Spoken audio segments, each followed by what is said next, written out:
The life force of your bond. A power like life itself. Unseen for generations. A dyad in the force. How's it going, everybody? Welcome back to another episode of Dyad in the Force, episode 125. 125. If any of you were around in the 90s, I'm just kidding. Yeah, so today's topic, Dawn of the Jedi. We're going to be covering a bunch of this stuff. Next week is going to be the Mandoverse movie, and then the week after that is going to be the new Jedi Order. And we're here to talk about all the things that they could possibly do with 25,000 BC, BBY, BCBY. Is that TCBY? So, Choco. Is that the country's best yogurt? Yes. Man, I haven't thought about them in forever. Yeah, things are going on all right. Had some internet issues last night that were pretty frustrating. Hopefully I have resolved that today, which also means that we'll be able to do the Destiny Season 21 raid at some point, because it wasn't happening last night.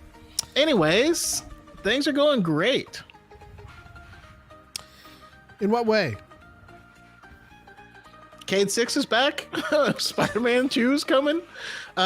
Into the Spider-Verse is dropping this week. Like, I don't know. It's my geek heart is full. That's what I'll say. My geek heart is full. It certainly is. There's so many movies out too that I want to watch that I was forced to sign up to A-List. I did the math and I was like, okay, $25 a month. And if like every month there's like 3 movies, and I did the math with the concession, and I'll be like, yeah, I'm spending way more. So I'm only spending for the concession for the 3 movies a month. I just got to remind myself to just, at the very least, just spend the free movies to get my money's worth. Spoiler alert. I was actually thinking about doing the same thing, while I'm even though I haven't officially started the new job yet, there's just lots and lots of hoops to jump through that are just kind of random right now. But like, it's also got me in a weird holding pattern. So I figured, I might get that for a month and just go to the earliest showings of stuff. Hey, yeah. And then have the rest of the day to do stuff. That's basically what I'm playing it by ear. So like, I wanted to see Fast X. I wanted to see Guardians of the Galaxy 3. I wanted to see a whole bunch of movies this month.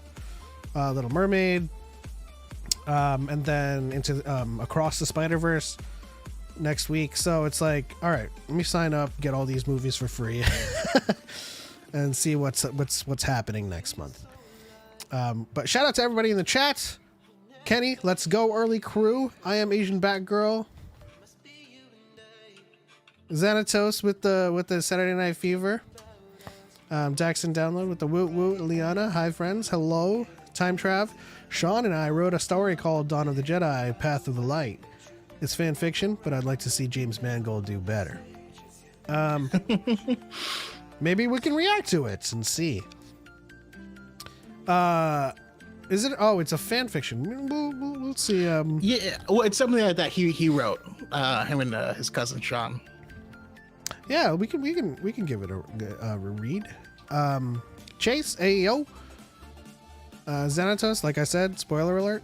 But if you search Destiny, that's all you're gonna see. Cause they dumb about that marketing. Happy summer, best seasons for us nerds. How does this impact the Fortnite lore? How does Dawn of the Jedi impact Fortnite lore? Positively, I hope.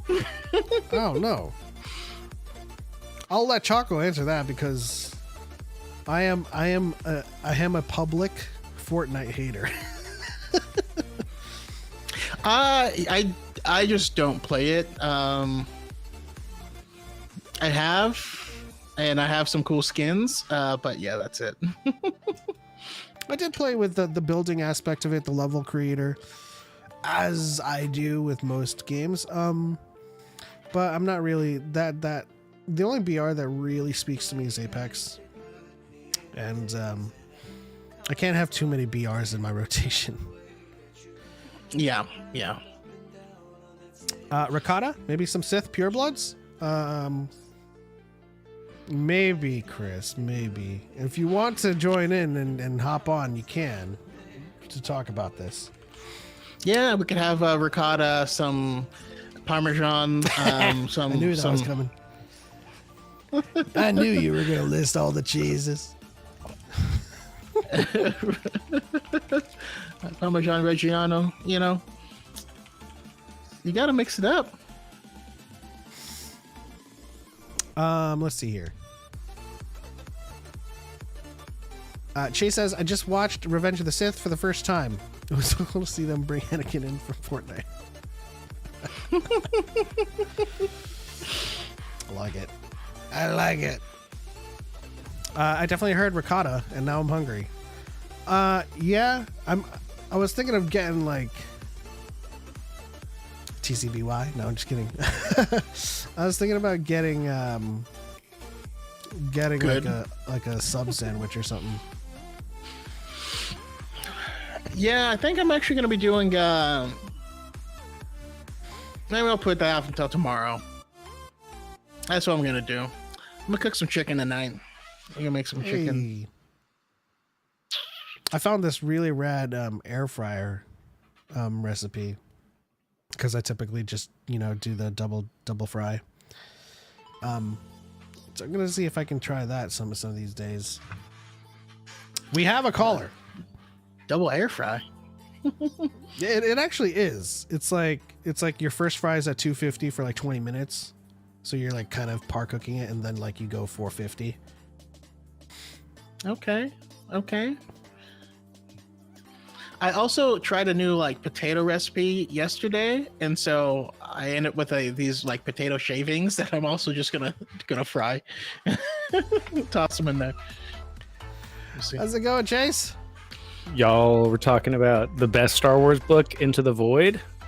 Oh, shut your mouth. I like the new setup. Is this a different location? It's about 4 feet in the other direction. Okay. Unless he's talking about the old location, which that is like more than 3,000 miles in the other direction, I think. That's fair. Do you know, no. Choco? I guess I do. I guessed, but I was thinking the other location. The other location was there. It's not there anymore. And this location is here. Gotcha. This location's here. I followed. Yeah. So welcome to Dyad in the Force. Well, thanks. So what's your take on? Oh man, hold on a second, Kenny. Thank you for 12 months, but I understand that Grey Jedi debates suck, but I do believe the conversation has to happen every time the moon waxes, because the discussion needs to reach new people. Because I remember, like, when I first started, I did a Grey Jedi video, and then, like, when I got more followers, they were like, hey, what's your thoughts on Grey Jedi? I did another video, and then I got more followers. What's your thoughts on Grey Jedi? It's just like, we gotta keep reaching more and more people. I feel bad for our longtime followers, though, because I know y'all get tired of hearing us say the same things over and over again. But, like, it's like, just a bunch of new people.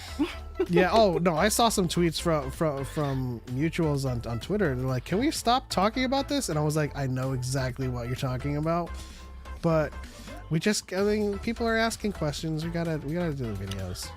Like, you're tired, homie. I'm tired.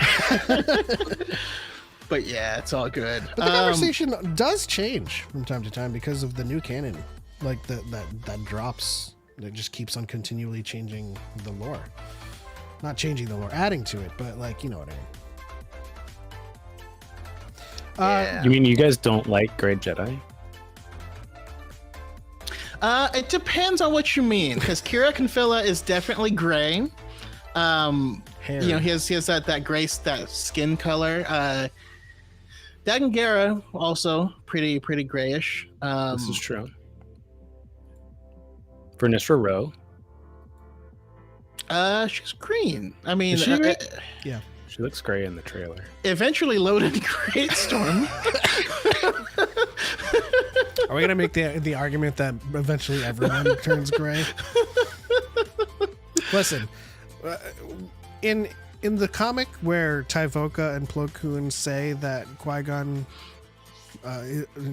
would be a gray Jedi for his, you know, his I guess hesitance to agree with the council.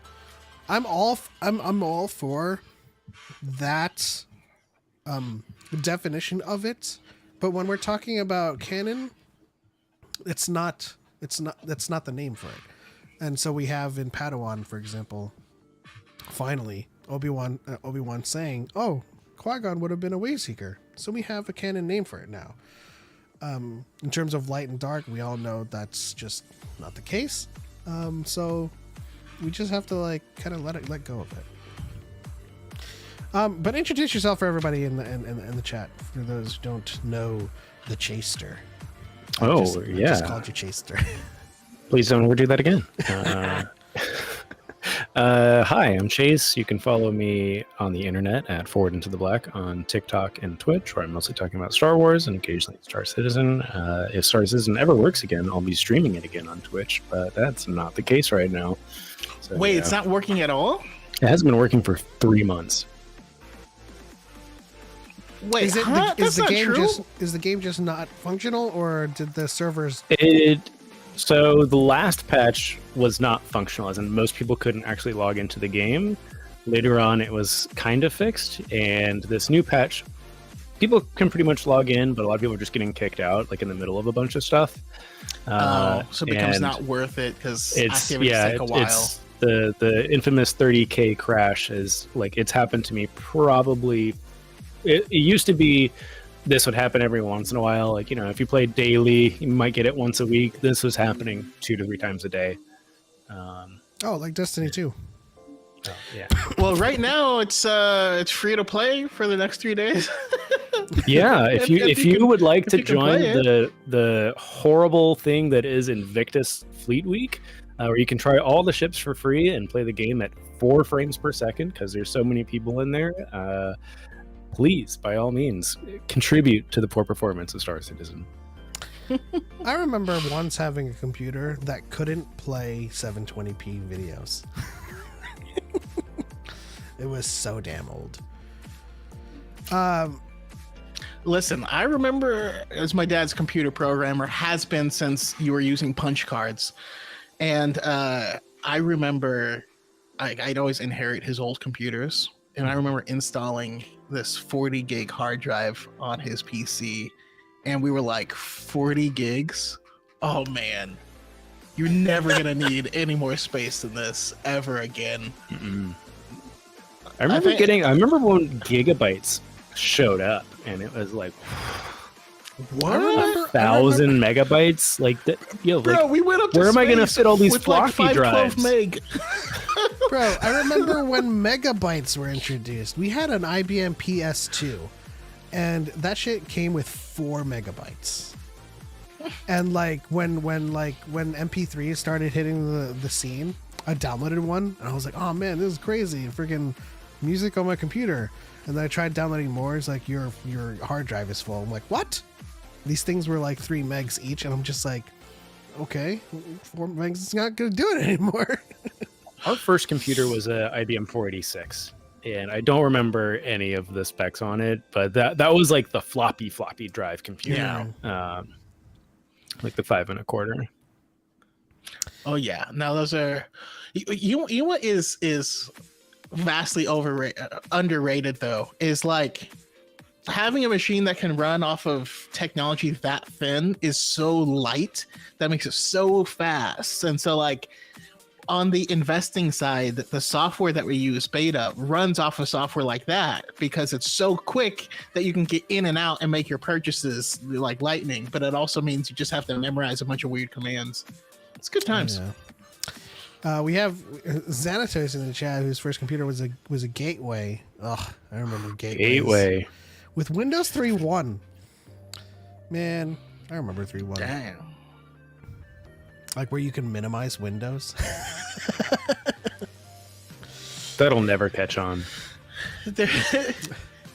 Oh, so we had a we had a Windows 3.1, and there was a was it the 3.1 or was it once we hit like 95? I'm trying to remember. Well, It was one Windows 95. 3.1 didn't have the start menu. It was just like Yeah. Program Manager, and then you double clicked it, and then that was the Windows. Yeah, it was like the rectangle in like the upper left corner is where everything kind of was located. Yeah. Oh. And then 95 introduced the start button and that UI. There was this piloting game I was obsessed with on 95. And at the very beginning, they would ask you a random piloting question from World War II, and if you got it right, you like unlocked something special for that round.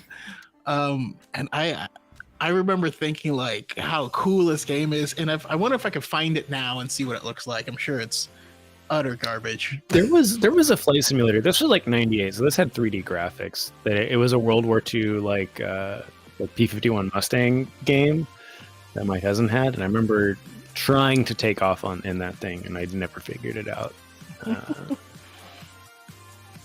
But hello to NP and Marianne. Welcome. Thanks for tuning in. Let's go to Daxon really quickly because he's been sitting in the wings or just sitting on stage. Why don't you introduce yourself and tell everyone how you're doing? Oh, you're muted. Is he muted, or is the microphone on his? I mean, the microphone on your headset looks like a mute light is on, and the His microphone mic is up. is put on the Yeti. Ah.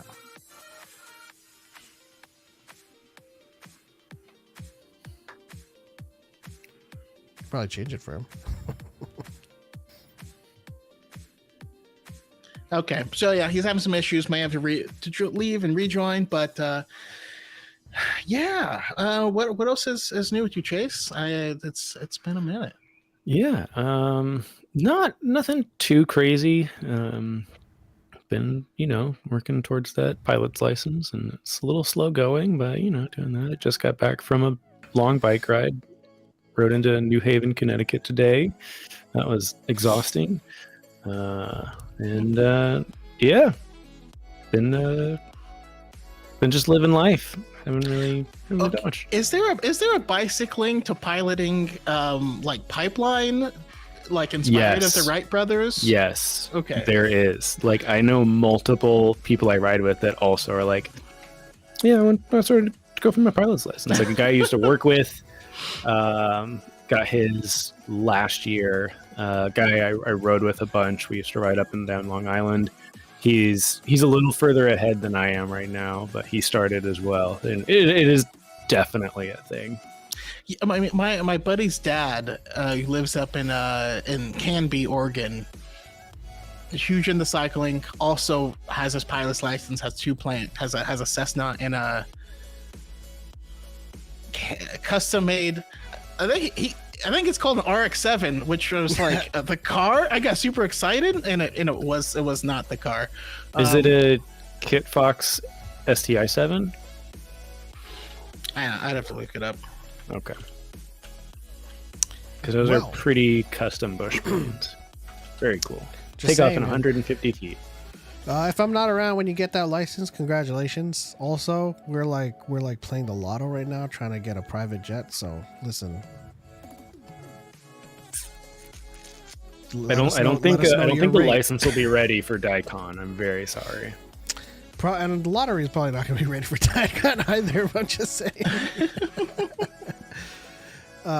Thinking about getting the Dyad jet. Just let us know your rates. You know what I mean? Yeah. We're playing that lotto. We'll see.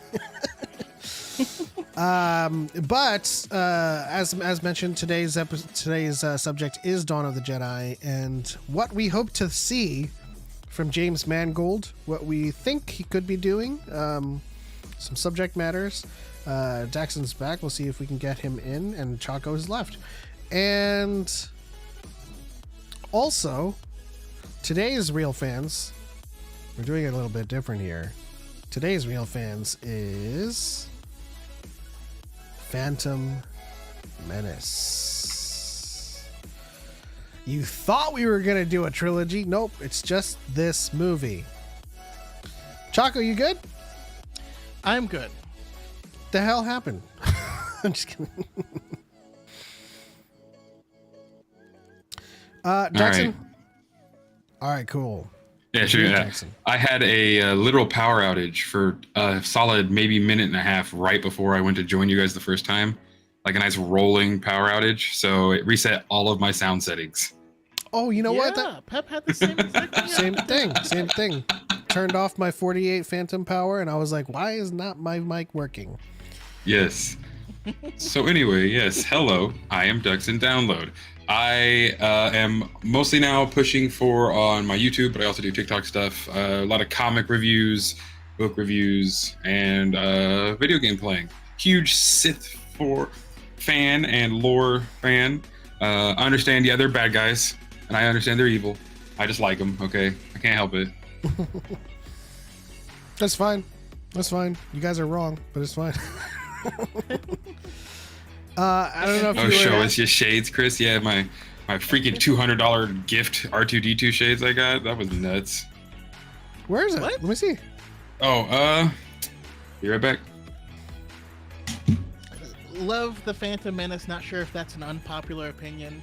It definitely ranges. You know, it's I love that the Phantom Menace feels the most like George just swinging at the ball. You know what I mean?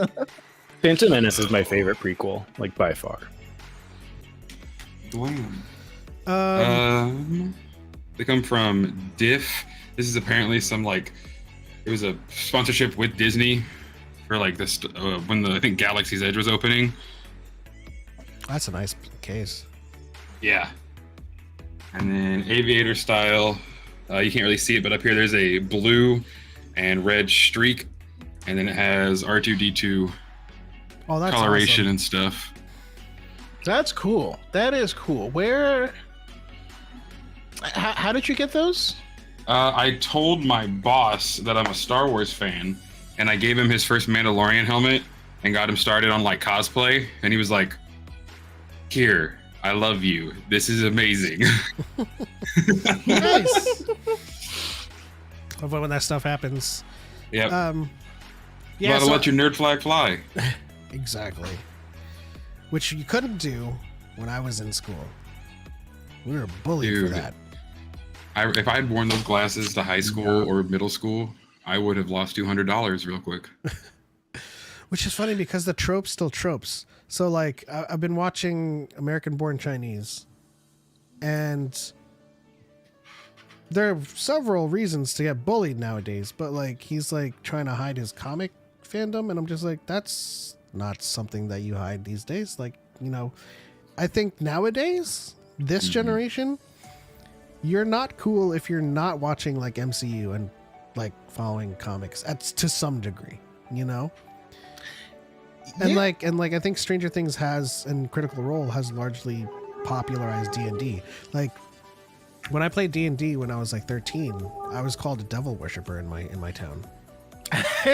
Like seriously. They thought I was going around like planting stakes in the ground and summoning the Satan, you know? But nowadays it's like, you know, with Stranger Things, Critical Role, and just like the paradigm shift of fandom. It's like, are you a Star Wars fan? It's like, yes, you're cool, dude. Are you, you know, did you play D&D? I play D&D. Do you want to be in my campaign? Like everybody's playing D&D, you know, and everybody covers comics. Yep. Now it's gotten more small box where it's like, do you read the High Republic? I know exactly what you're like. I feel like it's weak. It's weak-minded people. It's just what it is. So there's the people that do stuff, and then there's people who want to be around the people that do stuff that make fun of everyone else, kind of thing. And so once the thing becomes popular, now they act as if it was always popular. But the people who want to ostracize others will still do it, and we'll just find a weird subdivision of that same thing to make fun of. It's kind of weird. Yeah. Eliana says we were Eliana, bullied. God damn. They called First you of all, mudblood. First of all, that's just like even the fictionally mudblood just feels so wrong. You know, like I don't know. I don't like it. Yeah, that's a horrible term. Now but- I didn't get made fun of nearly as much, but that's because I would fight people. Yeah. I've gotten some pretty good disses online. As long as they're funny, if it's funny, I'll like it. I mean, that was hilarious. Good one. Oh, there's a guy in my TikTok comment section that like will not stop, and I just keep replying to him. Thank you so much for the comments and engagement. That's a good way to approach it. Ileana says it was because I was Jewish. Asian Batgirl said I got called Cho Chang a lot. I mean, listen, I got called Bruce Lee a lot. A lot of people are like, "Oh, this guy knows kung fu, doesn't he?" Aww. And you know all that stuff. Lots of the Asian tropes. Okay, when that one episode of South Park came out, I didn't even watch South Park. I just go to school, and every kid would come up to me and be like, "Hey, man, does your dad play bass?" And I'm like, "Yeah, he's played for like 12 years."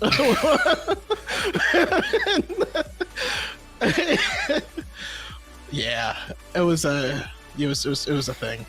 It was a thing. MP started reading more Star Wars books. My only regret is that I didn't start earlier. I don't think I don't think that's a regret.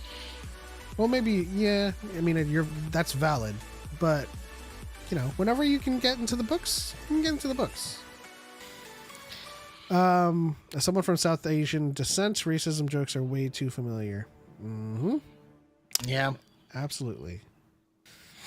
But that's why we hang out here. You know, there's all sorts of people from all sorts of places, and it, it never. I don't know. It's never an issue. You know, if I do say something that offends someone, let me know. But other than us doing bits from Rush Hour, it's we keep it pretty clean.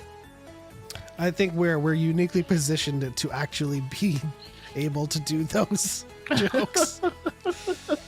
I kind of remember talking about some on Twitter where they were talking about like early movie memories, and I was like, one of my earliest comedy movie memories was Blazing Saddles, and like that is something. If you were alive to remember that movie. I remember. You know what's funny is obviously there's a lot of issues back in those days and with some early Mel Brooks stuff, but like that film in particular was calling those people stupid. But also in a weird way. Yeah, it was it's cool to see how things unfold and like are moving forward. You know what I mean? Yeah. Like I'll even watch a show or a movie or something like that from like the early 2000s, and I'm like, oh man, not a fan of this at all. Well, and that's the stuff that scares people in modern day Star Wars, with the inclusiveness in High Republic, with Rey taking over with the New Order, but even with the Dawn, like the Dawn of the Jedi is going to definitely cause a huge uproar with some people who just want things to be only like they were in this one book they read that one time. And for everyone in the chat, sorry if you like it, but Dawn of the Jedi is a terrible book, and I hate it. No, I can't say it's a terrible book. I just really dislike that book myself. It took me like 4 attempts to read it, and I only read it because I was a completionist. I enjoyed it, but what about the comics? You read any of the comics? Comics were better. Oh, the comics are worse for me. Oh, first of all, the comics felt like KOTOR 3.5. It was great. MP asks, am I able to join a call next week, or do I need to be a creator? Join it now. Call us. Yeah, the call's there to join the conversation. Or the link is there, sorry. I don't know. I love... And for Young, the phalluses will never stop, okay? They are a staple of life, literally. Yeah, I love Into the Void. It, to me, like, okay, when I read Darth Plagueis for the first time, I was like, okay, this is like almost like a religious text for the dark side, and It made me hate Plagueis. I really like it. I think it goes into a lot of interesting things, but I always felt that Into the Void was like the light side version of that book, and I loved it. Can I just say, when someone calls him Plagius, it does not ring evil to me. It's like he's like Darth Plagiarist. You know what I mean? Versus plagiarism. Oh yeah, Plagueis. Well, I even misspoke there. I meant Sidious, because you know I can't stand Sidious. No, Plagueis. I was like, okay, no, Sidious in that one was like, he was more whiny than Anakin in Episode 2. He's whiny the first half of the book.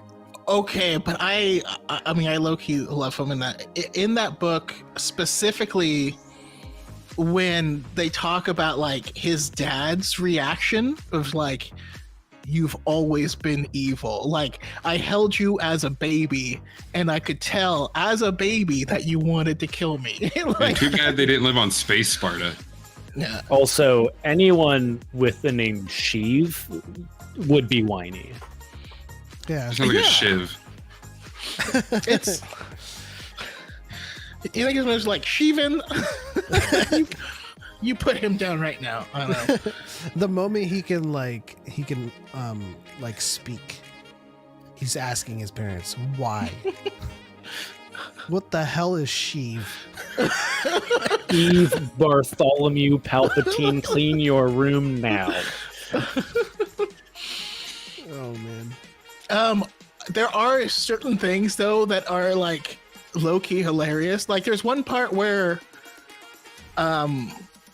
Plagueis is like, he's like stuck somewhere, so he just uses the Force to run really fast, and I'm just picturing this stupid looking, I don't know, it's just being the Flash running across this like desert plain. There's always just weird scenes in these things that just, I don't know, make me laugh. Yeah. So let's dive into the Dawn of the Jedi. Let's remove Force Storm, Into the Void. All of that stuff we know. Well, I mean, not entirely, because I do love the Call of Thoyor, but still. What are you guys excited about seeing story-wise from James Mangold? What kind of themes, what morals, what kind of beats should he hit? I have two major things. First off, I want to see like a creation or like a dawning of someone being like, I can use the Force. And secondly, I want to see the schism. Ooh, are we gonna go that far? He said he wants to write the Bible. Yeah. This is true. They likened it to the 10 Commandments, and then also they said 25,000 years in the past, but Kathleen was like, maybe even further. If we get to see the Great Schism, a Junta Paul, maybe, I'm not, no pulling, but let's just say the first Dark Jedi, the first Exiles, that could be so stellar. We could get it, but I kind of feel like they deserve their own movie. Like, this is the Dawn of the Jedi, and then they would get and then the next movie would be the Great Schism. Dawn of the Sith. So would that be when like Darth Maynard gets up and he's like, I know the pieces fit? Oh, that would be so beautiful. That'd be a great song for that. But maybe, like I said, one part could, the dawn of original like Force users and using the Force in harmony to better the galaxy, creating an order, and then the second one, that order imploding. I there's so many things from Into the Void that I like. I don't think obviously this needs to be about Lannery Brock. I love Lannery Brock. all the decapitations. That's what I need. Just take a crystal and hammer it into the base of your sword. You're good. Yeah. I want to see a focus on balance, the balance of the Force, and the true balance of the Force. You know, like, do we get Ashla and Bogan? Maybe. I hope so. That'd be cool. I want to see a really, really tight origin story, like the pre-hyperspace. The Time Trav super chatted a $4.99 ramen drop. Sean and I wrote a fanfic called Dawn of the Jedi, Path of Light. It's like a combo of Goonies, SW, and Pirates OTC. Okay. Nice. Thanks I for the like ramen that. drop. We'll find some time to read it. Yeah. I loved the pre-hyperspace stuff, like where it was like we need to go to another planet and it's going to be a journey to get there. I think that kind of feeling of like naval exploration coming into Star Wars would be really cool. I would like to see the origins of things, like the origin of the light, the first lightsabers being built, people realizing what the Force is, and kind of like understanding like, hey, there's something else besides what we know. Like that's what I want to see, is just discovery. Discovery and balance are the two themes I want to see the most. Do you think they should start with their swords or start with proto-sabers? Ooh. Proto-sabers. I think the swords is a stretch. I really, really do. Yeah, the vibro swords would be cool, and they would, like, KOTOR fans would lose it, but at the same time, the proto-sabers, that's old enough looking and still awesome. That's the biggest question I have about 25,000 BBY is, what's the technology at? Yeah. Where is civilization at? Because if we think about 25,000 years before what we know of Star Wars, like, is it just like the infancy of civilization in interstellar travel and stuff? Like, obviously when we have we have Rakata that come in with their ships and the lightsaber and stuff like that, but if we remove that, like, is this a super intimate story of just this planet and like someone realizing this energy field around them for the first time? I wouldn't say the first Force sensitive, but we see someone experience it for their first time. Just super gifted. Yeah. I mean, kind of what I feel in my heart canon is, I feel like while the Jedi would come first and there'd be a schism that created the Sith, that the Jedi would be an organization that is solely academic in nature. If it's all about so I don't even know that I want to see proto sabers. I want to see people feel connection to the galaxy around them, and that connection pulls them somewhere, and that's when they find their first crystals. But I don't know what to do with this thing. I don't know what it's capable of, and you're trying to figure it out.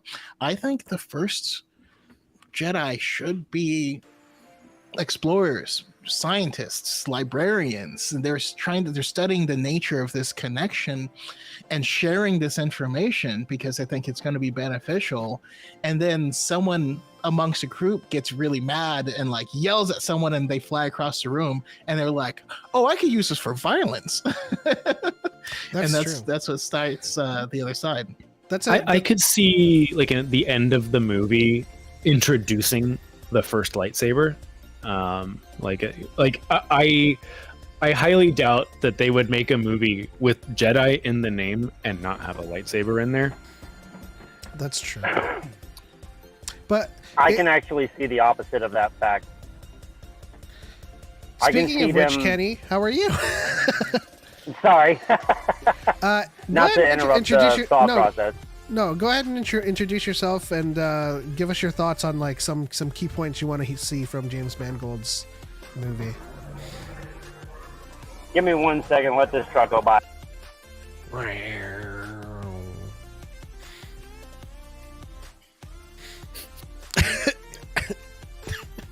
He just like stops right behind and starts riffing. Okay. screw this one particular Hi, guy. everybody. My name is Darthman86. Kenny, for those who know me the best. You can primarily find me on TikTok, as described right down here, and also on Twitter, Darthman_86, where all I do is talk Star Wars and the MCU. Thoughts on Dawn of the Jedi? I like where everybody is going with the academic side of things. I'm also thinking about this from also what we know of the Jedi currently, as being protectors, as being guardians. How do you portray something that has been used as a form of wisdom as the start?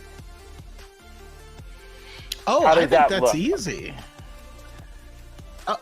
Or you're just asking that for the storytelling, not asking us to. No, try like to- from a story. Yeah, sorry. From a storytelling standpoint, how do you portray that kind of wisdom and knowledge while being like a warrior monk for the very first time? It's really challenging from a story level standpoint, personally. Because you would have to start with the ideology first and then move into what we would know of them now.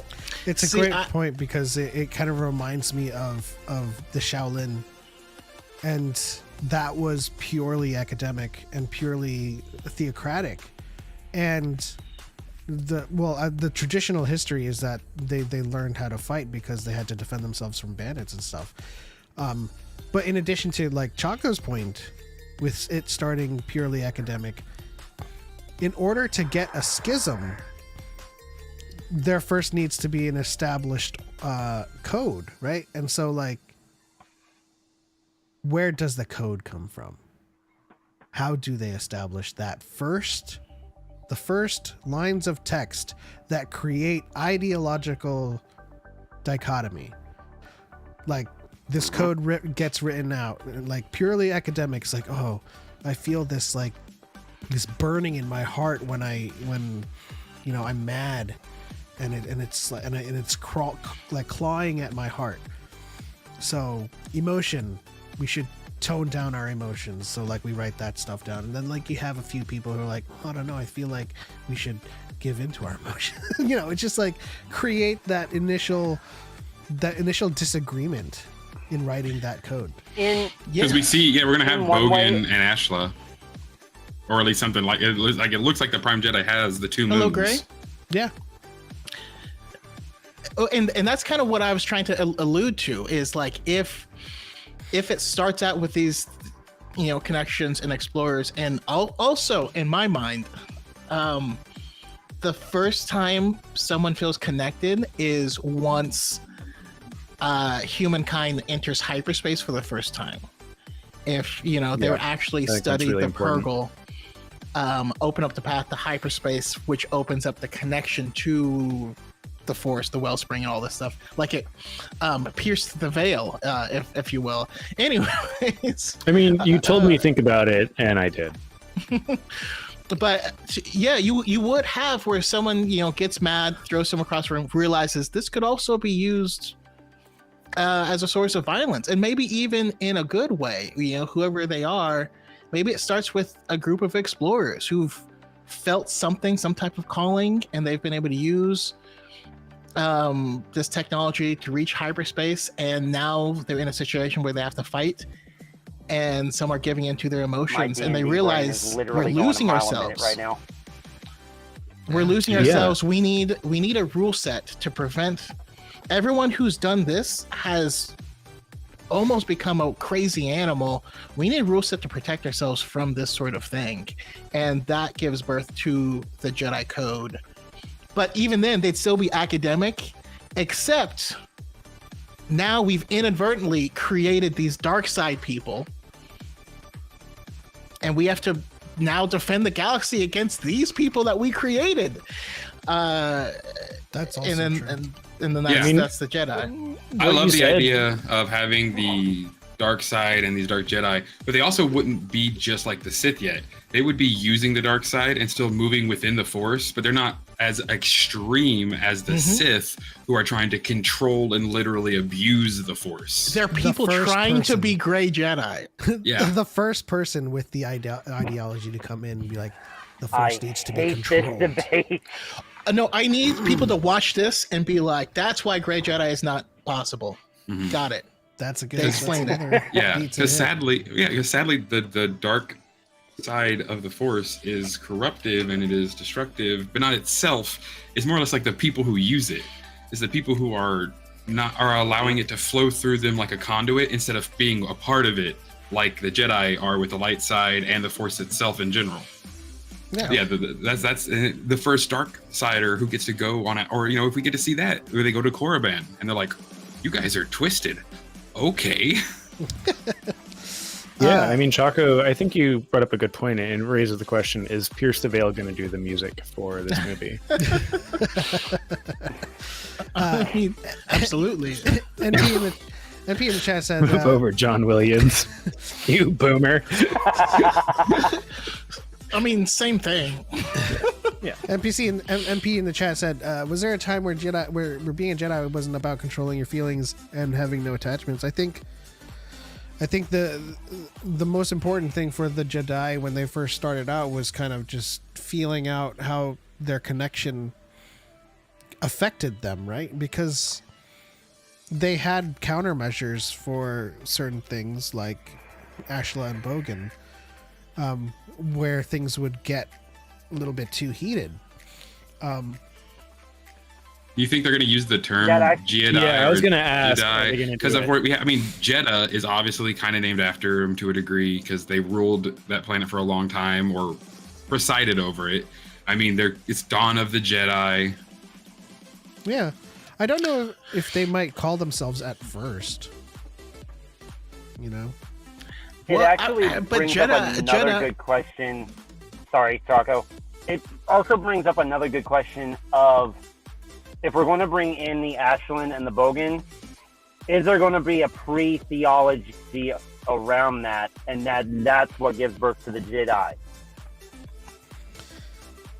I think to some degree there might be. I mean, we're talking about like the first person that feels the energy field, or like seeing or witnessing the first experience of someone, not necessarily the first person, but there might be theologies out there that were created around certain understandings of how the world works. Like just for example, someone prays to the wills and it works. Like do people know about the wills? Because I know the Force planet is the creation of the Force, right? According to the Clone Wars, but like I'm talking about people like, for example, in our history, there's people who've created multiple pantheons to, this is the sun, so there's a god of the sun, so there's multiple people trying to explain how the world works. So I'm assuming there would be theologists or people in this world pre 25,000 that is just making shit up also to kind of explain things. Like, it's not the Force, right? Well, I mean, before we could harness solar power, there was people who worshiped the sun, like a lot of people from different places, before we discovered gravity, it was there. you know what I mean? Also, just real quick, and this is by no means a call out or anything like that, I just want Eliana to know in the chat, it's no longer Kiner Brothers music. It's just Kiner music. One of them did come out as trans and has been transitioning. So, I didn't know that. Mm-hmm. Good to know. Mm-hmm. So yeah, like let's explore this question for a minute. If you were in this world, what would you make up? Like, how would you explain how the world works? Irrespective of like what you know of the energy field that you feel, or if you could feel it. I mean, we could go super esoteric, almost Buddhist, and say that at one great time there was this first civilization, and when they all passed on, there was nothing to go become a part of. So they just became a part of the galaxy and became what we know as midichlorians now. And as things just kept resetting, these midichlorians kept cycling until life became anew, and it formed new galaxies and new planets. And Interesting.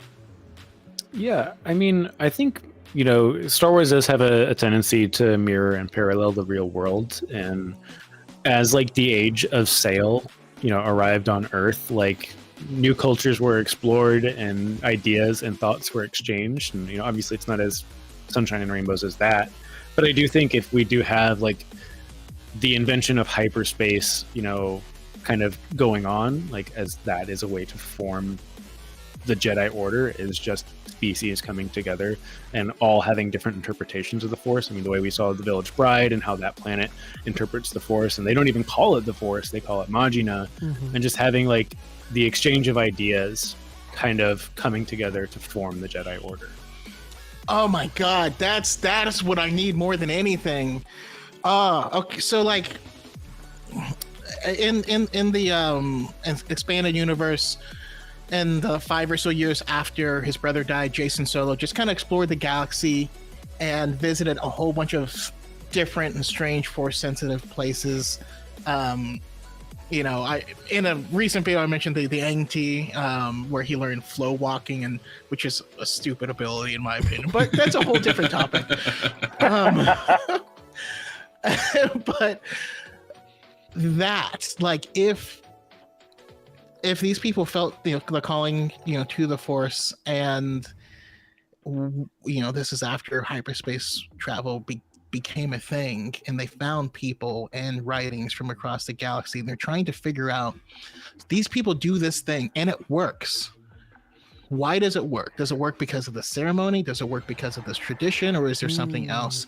And then they gather those people with these different belief systems, and they're like, we're gonna go to Jeddah and start the convocation of this thing. Yeah, I mean, I could even see, maybe not on the nose as this, but, you know, like, let's say you have Civilization A, you know, Tython, right? And they've learned to manipulate objects with the Force, right? They've discovered the levitation and all of that. And then you go over to another planet, and they've also learned they can manipulate, you know, people's consciousness with the Force. And so it's like, well, we didn't even know that was possible. We just focused on that, and it is just, again, this coming together. And again, I don't think it needs to be as on the nose as that, on the nose as that, but just the idea of like, none of us knew that any of this was possible. We just thought it was this one or two aspects of it, and it's just all of this. Like, we now have a broader understanding of what this is and what it can do, you know, for us. And then obviously, maybe there was a civilization that was like, yo, you can shoot lightning from your fingertips. Why are you guys floating rocks around? Like, y'all are boring. So, big question before I go into my next rant. Do we want the Rakata to be a huge part of this proliferation? Yes. They are canon. We have Rakata, but the story of the Empire. One of the many reasons why I think this works with the Rakata is the fact that you need a villain that predates the Sith. This is true. Because these are individuals who have harmed, hurt, literally destroyed civilizations for their own profit and greed and everything else.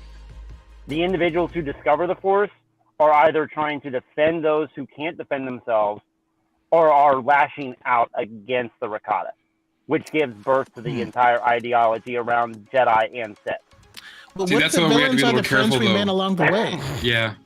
I just don't want it to go, as much as I do love it, because I have them all right there, I just don't want it to immediately go into Force Storm and just be that comic where it's literally just...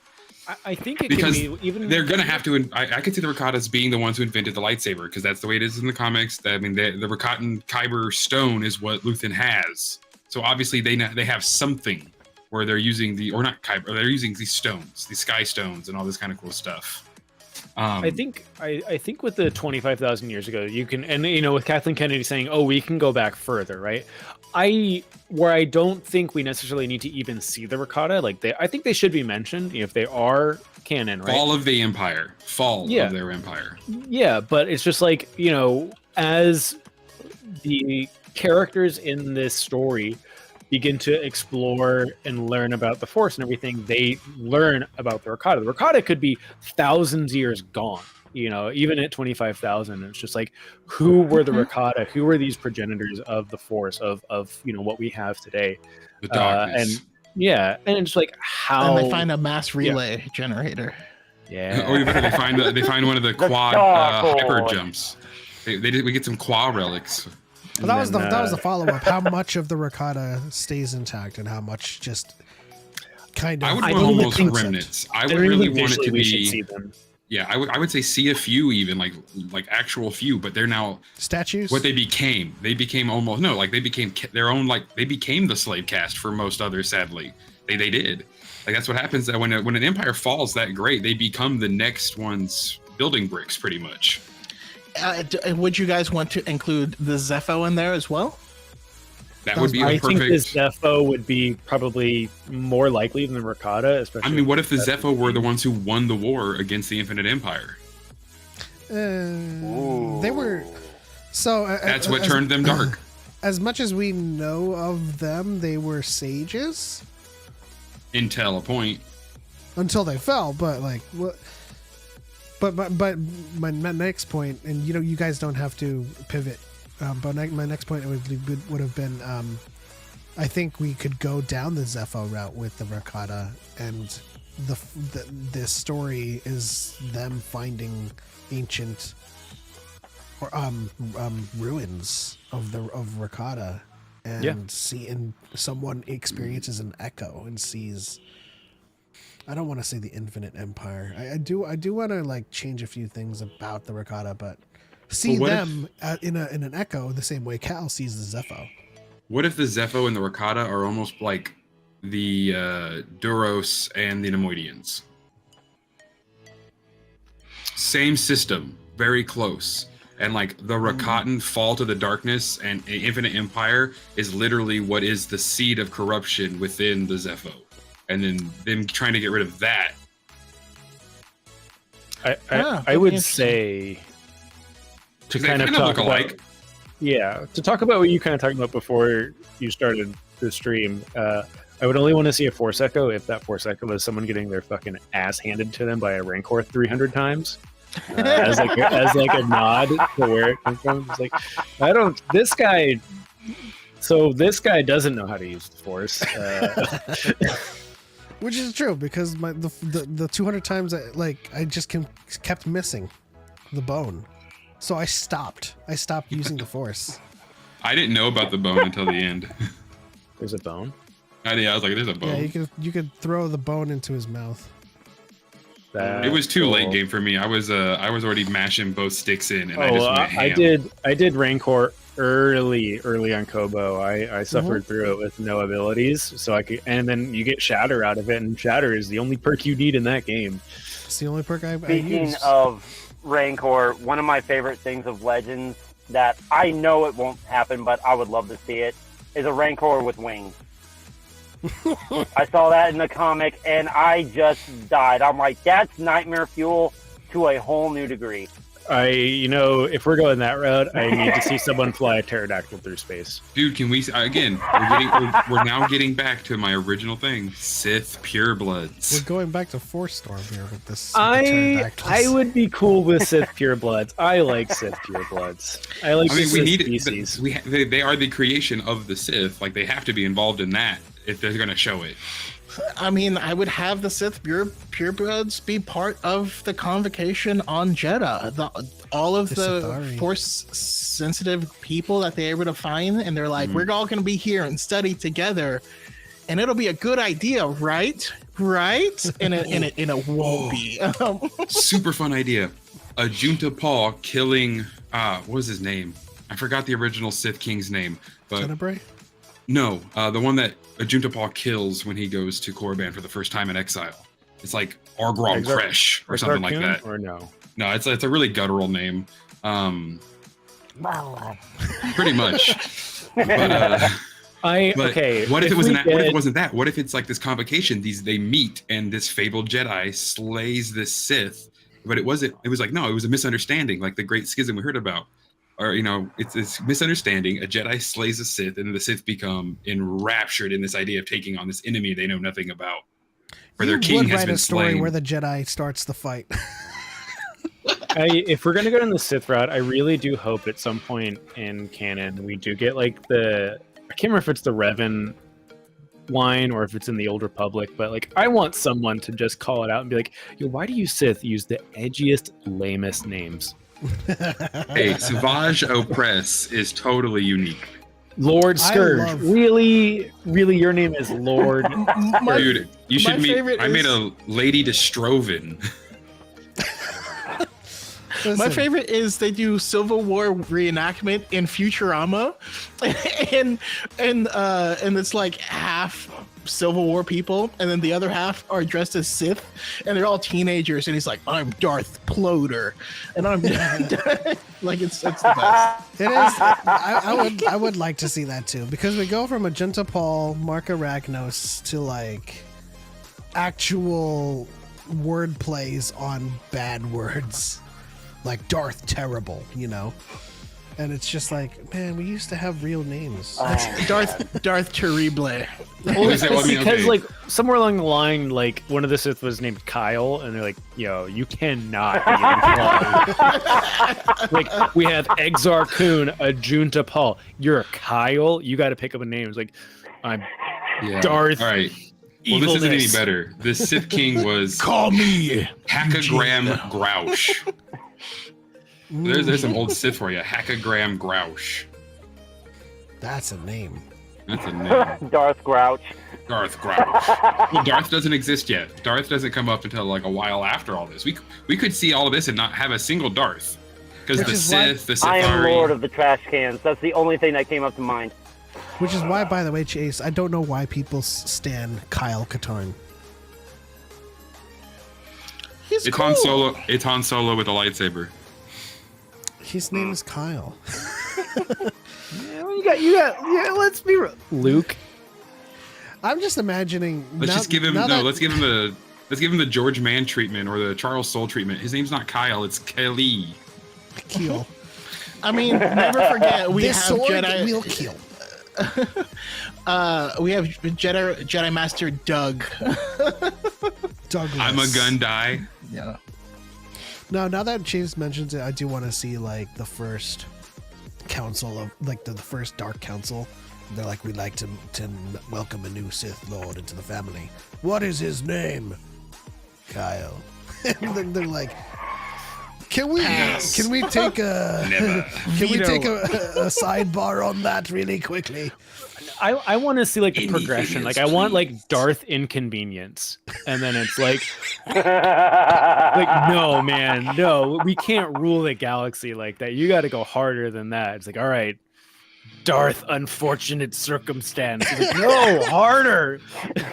Darth Bothersome. Darth Minor Inconvenience. You're like Darth Moody. Injury? All right, okay. Oh my god. All right, I hate to do it to you guys, but I gotta head back to work. See you, Kenny. all right. Have a good rest of your day at work. God. Have a good one, guys. Have a good one. Thanks for joining and hanging out. Thank you, Eliana, for getting that. That would be a great Jedi Master, Doug Marcada.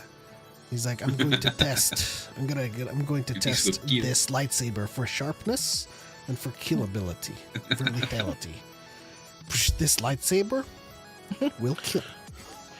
So I'm curious because they said that what they said is that you wanted kind of the discovery of the Force, but. Mm-hmm.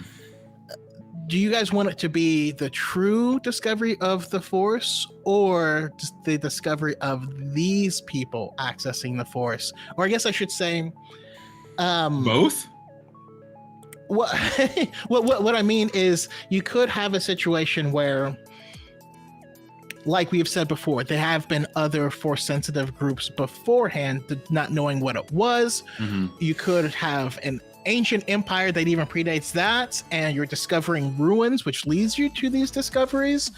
Or you could even have a situation where people beginning to access the Force or learn how to use it is something that the Wills willed to happen because of seeing some type of crisis happening in the future, and this is themselves course correcting what they see coming. I mean, and I can see it to where like this new group of extremely Force sensitive people have this big ritual or something, and the Wills show themselves, so they get to talk. Who gets to talk to the Wills? First Grandmaster, and the Wills is like, "Oh, there have been a few that came before you and have spoken with us and understood balance and understood what carries life in the entirety of the galaxy. But they were long gone, so we are happy for new people to join the one with the Force." Yeah. Or it could be animals, like learning from badger moles how to earthbend. I think I think that's right. That's a kind of a good point, and I would almost want it to be a little on the nose, like with what the balance of the Force means, and like having You to want like siblings? no. I think like it should be like almost perfectly spelled out to the audience of like balance means and go on to it. So, you know, kind of like what we were talking about earlier is like eliminating the gray Jedi argument in a creative way, but like kind of really spelling it out like we have to, the Force will always balance itself in kind of like really going through with that. I want that, and kind of more to your point, Choco, like I think with where it is and the Force, you know, the Force has always existed, so we will never, I don't think we should ever see who found it first. I think that would be in the same way, like we'll never know Yoda's species, we will never know the first people who found the Force. I think that should always be a mystery. Yeah, no, I totally agree. I think we can never go back far enough in Star Wars history to see the first It was an amoeba. iteration. Sorry. I can't help it, dude. I'm Veruca Salt. It was a MIDI. I'm then it gonna turned into a Veruca Salt. Chlorian. I want it now. I want all I just of it. know I just know that like what we see will be someone's. We will witness someone's first experience with it, but I don't think we can go back far enough to see the first iteration of it. Yeah. And that's and you know, I think that makes for a better story is kind of like an intimate, intrinsic, you know, journey with someone contending with this new thing. You know. I see, Find out. Darthman86 said, by the way, my Darth OC is Darth Holden. So we He's call like- you like Darth Salinger or something now, or is that I was gonna say, is this an Expanse reference? Oh, I thought he was gonna go for Darth Holden, and his middle name was Dees. Darth Burton. I went straight to Catcher in the Rye with Holden Caulfield, but that's just me. Holden will be James Holden. Oh, Yeah. my Darth name is Rocinante. Darth Rossi, for short. Oh, what if your OC's last name is like EL, like he's holding L's, just like you in real life? oh. Dang. We out. Choco ain't even We drunk. out. Where's Darth Riz as the, you know, we gotta have the kids engaged in this. Darth Riz. Darth Riz. Here's the real do question. Darth Cap. Will this movie have Subway servers playing beneath it?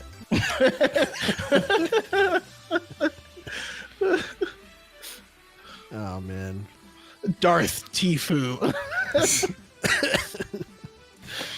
Darth Lila? No. Are we going there? Teefs? Well, So Darth Riz is definitely not Anakin. That is correct. Yeah. well, for sure. I think fundamentally we're gonna see someone's first experience, and we're gonna see someone's first fall. Maybe it'll be really hilarious, and just to make people more mad, since everyone first thought the Prime Jedi looked like Snoke there for a second, maybe it is, and if that's what Palpatine was trying to recreate, was the Prime Jedi to siphon his power. We could have all kinds of crazy shit. Who knows? Do you think we'll?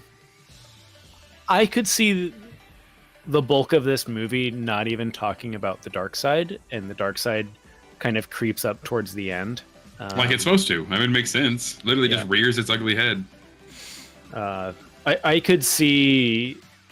I'm not a fan of post-credit scene, but I could see like the last shot being, like I said, either like the first lightsaber being the last shot, or the first Sith being the last shot.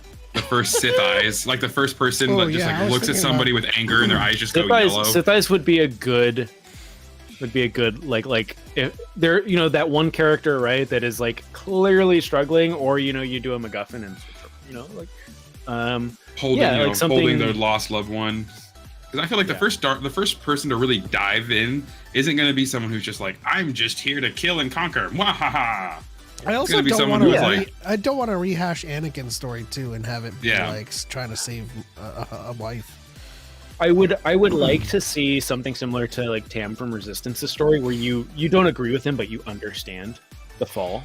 It's like Anakin is like, come on, man, you're better than this. Stop doing this. Whereas like Tam is like, I hate this, but I get it. And I'd like to see the fall of the first Jedi being like, I hate it, but I get it.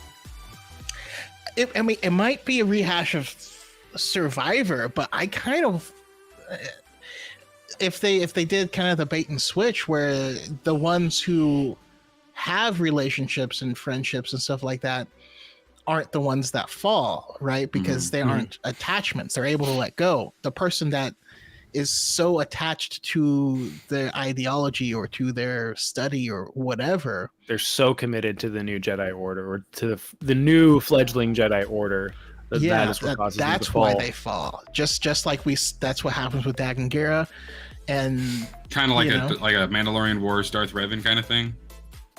Like someone pushes this guy into. Not saying Darth Revan. It was literally just the best analogy I could get to. I was like, Darth Revan just got brain blasted. No, the war. The war, like, some war that this person is like, no, I've that constant, like, I have to bring peace, I have to bring order. I'm so sick of everyone dying. Well, it wasn't really the war, right? It was the ultimate who was telling him like, this is what brought me to the war table, and he finds the map that brings him to Dromund Kaas. But I'm in full agreement with y'all's depiction of corruption, because not to rehash Anakin's love story or anything like that, I do want the first fall to be something that is a caveat of their purpose.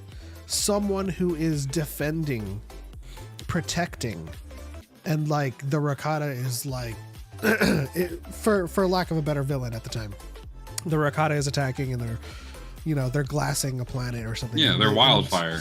And they are like trying so hard to protect people that like this person dies, that person dies all around them, and they're just getting like super like angry about it. And then they, just like Count Dooku in Tales of the Jedi, starts choking like Rakata out of anger, and like that's his first time like acting out in that way.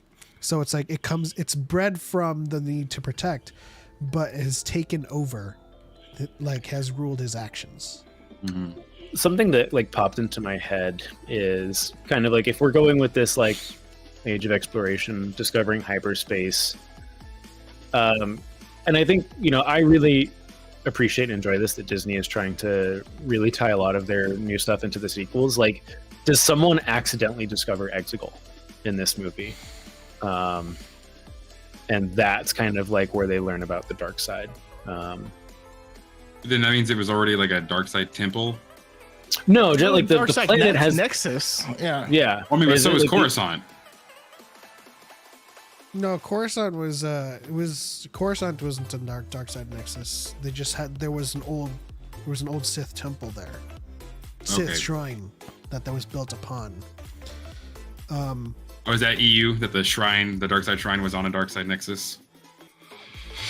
I don't think it's ever referred to as a Nexus, but yeah, the dark side temple is there in both cases. I don't remember it being called a Nexus. But then again, the center of the galaxy Well, no, has all so- kinds of super powerful Nexi. Canonically, they built the Jedi Temple over a Sith shrine, but in the process of trying to cleanse and suppress the dark side nature of that area, they had created a leak. I forget. It was a High Republic book that talked about it. It was Into the Dark. Into the Dark, yeah. Yeah, and so Okay. and so they were talking about like the rituals that they did to cleanse this place, and then they brought the statues that they found to cleanse it, but then they realized that both times they did it leaked out more dark side, and so man, Jedi stay be creating their own problems. What a surprise! It's almost like they're their own worst enemy. But yeah, I think It's no surprise to me. I am my Earth's worst enemy. I don't think Who wants to I play Guitar didn't Hero? mean to make the Sith. Sorry. I don't think Exegol is ancient. I think its Okay. description is a secret world of the Sith. You think the Rakata might be with the unknown space area, that empire? Wild space probably. Yeah. But I think Korriban should be the first nexus they explore, because like there needs to be a setup as to why, because canonically Korriban is Morband's ancient name, so Chlorophyll. More like Borophyll. Chlorophyll. So I like the idea of the two movies because thinking more and more about it, you are right. The dark side, or like the fall, the Great Schism, does kind of deserve its own, because it's going to lead to so much why. Because we got to know why the Sith and the Jedi would hate each other.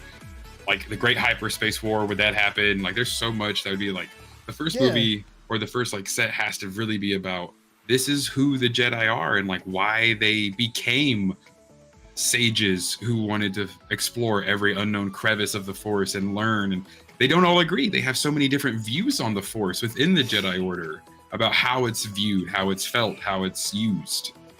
yeah, And then, you need the dark side just went extreme. You need the establishment of the code in order to create a disagreement over what that code is. Like one of the quotes that I fall back on for the most in the code is Qui-Gon when he says,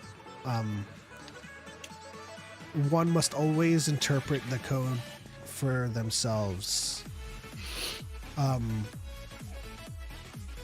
Hold on. One must always interpret the code themselves. This isn't verbatim, lest it becomes a prison cell rather than a living pact. He says something like that.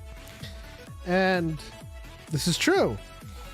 That's why, I mean, it's it is a prison cell if you just like live by the code to the T. You always have to interpret it for yourself, which is why everyone's favorite Jedi is Qui-Gon most of the time. But I definitely want to see like the first movie is the discovery of something new, the discovery of an ideology and a theology, and academically people coming together and establishing some rules around That's a good idea.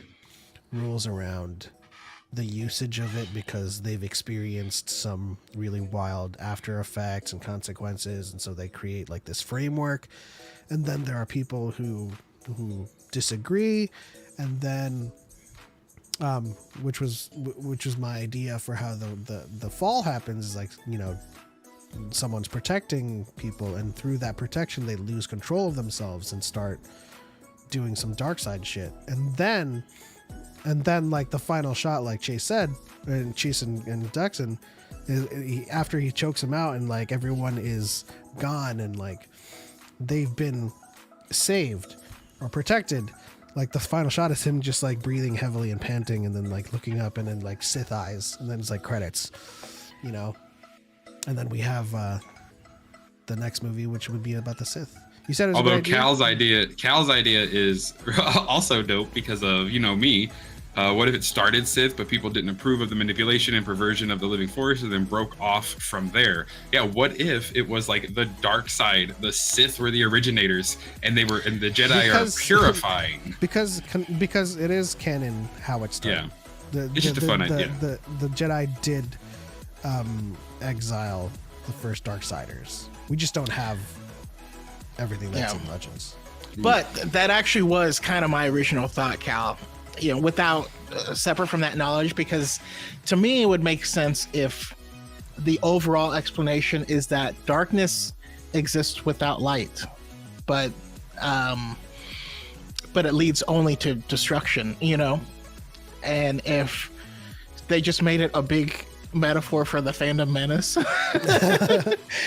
of people wanting to band together in order to, you know, fight back, and then some people fell to the dark in that fight, and so they established some stuff to try and prevent that from happening. And I also really want to see some, like, if we do see like Sith, I want to see him blinged out. I want to see, like, you want to see a bunch of rings on their little mandibles. Yes, I want to see him just gilded. Yeah, love that. Nagasato had Ludo Crash had the drip. I appreciate you saying Sato. Sorry, you have to. You can't say his name like that, because now I'm just picturing ludicrous. Ludo. I mean, but the author Ludo. said his name was. If Ludacris would come into Star Wars. That's a Sith. The author said his name was Shadow without an H, so I've always said Sato. No. I know some people say Sadao. Well, like that, yeah, those names too are like, was it Zozan? Oh yeah. XIOXAA, yeah. In That's Elon Musk's kid. Okay. All right. That was an awesome conversation on Dawn of the Jedi. I can't wait to visit upon the Mandoverse movie and the new Jedi Order. What questions will be asked? You know, it is a great question to ask whether or not the galaxy still needs the Jedi. Are you even trying? I just want to say that real quick. Anyways, let's move on to our first wrap-up segment, which is Real Fans Would Know. And then this week, it is Phantom Menace. Just doing one movie instead of a whole bunch. We're not doing the fandom menace where we can say, like, real fans would know the Holdo mover isn't like lore accurate. No, you can do that personally on your own time. So, Marianne Young, any of our series regulars who want to play this Real Fans Would Know, get on in here and join the call. But while we take about 5 minutes to allow... Jesus Christ. I'm just not going to talk because I always hear it now. I can't unhear Drifter. Well, while we take 5 minutes to allow people to Hey, join, Guardian, while we take 5 minutes and collect the motes. should I just own it? I'll just own it. We'll take 5 minutes to let people join. And then, is there anything you guys want to touch on? Any topic really quickly? I think we hit it, right? Yeah, we hit that one pretty good. Again, I really just think that people kind of kneecap the Sith when they make them as laissez-faire as, oh, they're just the dark side. Like, nah, bro, they're way worse than that, actually. Like, way worse. Yeah, they have the potential to be so much more interesting because it's not just... It's the culmination of what happens when you go down this path, but no one's really started on that path to be that. Yeah. No. David, I was riding in Connecticut today and I passed the WWE building. Oh yeah? Yeah. I was very worn out by then and I was like, oh, I'm gonna get a picture of that. I am not moving to grab my phone. I am sorry. I was gonna get behind you. I was like, Hey, It's their headquarters. Kenny, the only Grey Jedi debates that are allowed from here on out are who's better looking, Orla or Barish, and either is the correct answer. I think Barrage needs to step on me. Hey, That too. Yeah, show some love to. I gotta be. I'm an Orla.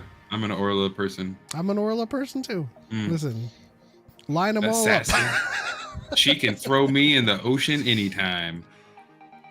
I mean, listen, we have our Markion people out there and Thrawn people. Allow us our Barish and Bo-Katan. Orla deserved more. Sorry, You know- my heart only yearns for Scuba Steve. Scuba Steve. I don't know if we scared away. Just tell me Eliana stories or- all night. Yeah. or she's rejoining. My hot, I don't actually believe in this take, but it's semi believe it. Scuba Steve was the only good part of Jedi Survivor. I did another Turgle video, by the way, Chase. The turtle. Yes. Yeah, I would. I agree with you, Kenny. I was also thinking, like, how can we include Ventress? Because I think Ventress deserves to be in the good grade category. Yeah. Yeah. How's it going, Eliana? We cannot hear you. Did you have a power outage too? Yes, no. Again, just finished Dark Disciples, not even but like maybe a month ago, and ow, my heart doth bleed. Can you hear me now? Yes. Yes. You know, Yeah. sometimes you need a full-on gambit. Sometimes it's just a wink and a nod. Oh man, I want to see the full on Gambit. Can someone from Clone Wars edit that, please? Just put it together. No, I don't need audio. By the way, that dress is actually designed, and there is like mock-up art of it. Which dress? I saw Ventress's dress that she wears to the to go kill Dooku. Oh, that dress. I've Yeah. been thinking of making that actually. Ooh. Ooh. And Do yeah, it. Youngling, I finished that book, and I'm now halfway through Path of Vengeance, which is taking me forever. Too many projects. I literally, on my floor, I've got a whale pattern and a squid pattern, and I'm gonna franken them together because I can't buy a stuffed turtle. A squale, or Nice. a wig. Hey, sometimes you got a kit bash, you know what I mean? Also, the cat is being like, how can I create the most chaos right now? How do we have Don't like get the any same ideas. cat? I was wondering that as well. Yours doesn't have front socks. Yours only has back socks. Mine has but- back socks. Oh my gosh, that reminds me of this Flossie Carter is a tech reviewer that I watch. His cat's name is White Shoes.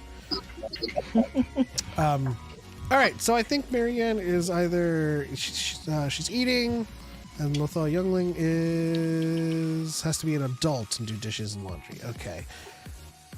It seems like Eliana is having some internet issues.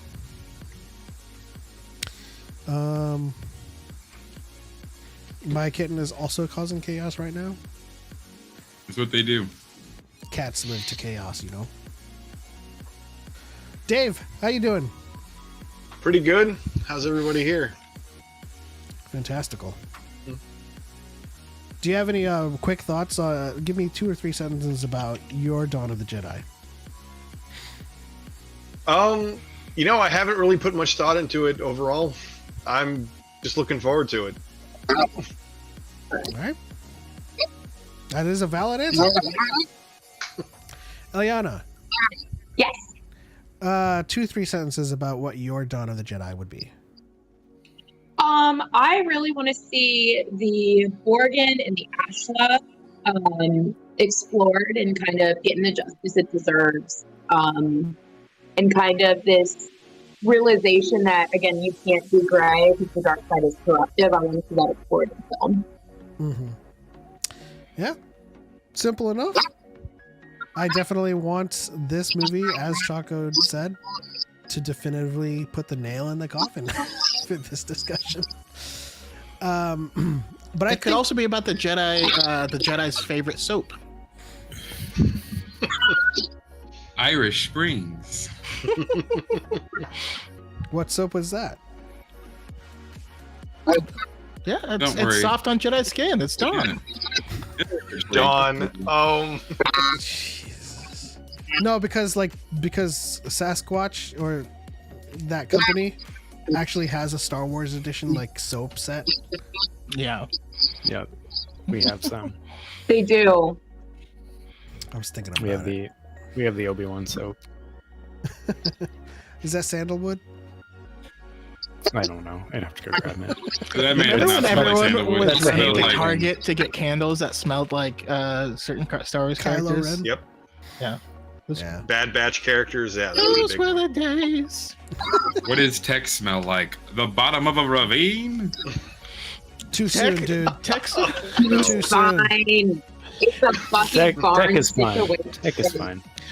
Tech smells like when you played your Sega Genesis for too long and you get that like heated up electronic smell. You know what I mean. Tech fell into 25,000 BBY, and he's going to be in Dawn of the Jedi. Ooh, please. Daxton goes straight to jail. Straight to jail. Do not pass go. No 200. world between worlds. There's no fall damage in Star Wars, so he's fine. If this was Destiny 2, that'd be correct. That is no longer the case. Somehow, Maul returned. All right, let's get ready to play this Real Fans Would Know Phantom Menace edition. Hopefully, some of you watched Phantom Menace recently. But y'all know the rules. 3 attempts. Can't reattempt until someone else gets it wrong. Start your statements with Real Fans Would Know. And just to make things spicier, there are more than one incorrect things in these statements. So you Yay. could score some points, even if someone has already gotten it correct. My So- shotgun style effective answers will work so well now. Hopefully Choco got my memo, otherwise that is the case. Not in all of mine. I didn't. I mean, I was already doing that in some. I didn't think it was mandatory. All right. So Chase, are you ready? I suppose not. You probably needed to step away for a bit.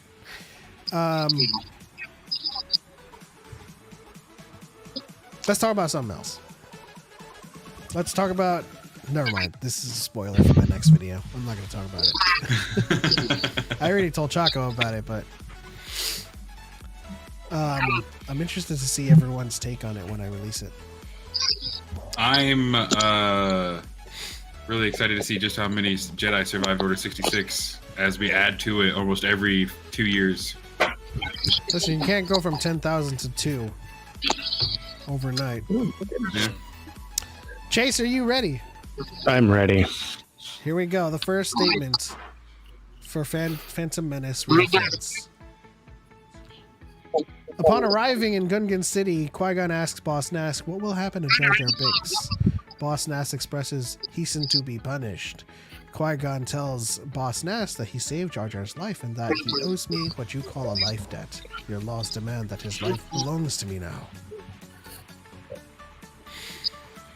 Ding, ding, ding, ding, ding, ding. What do we got, people? What do we got? Well, the first one was so semantic that I know it's not the right answer, so I don't want to waste my first hand up on it. Let's see.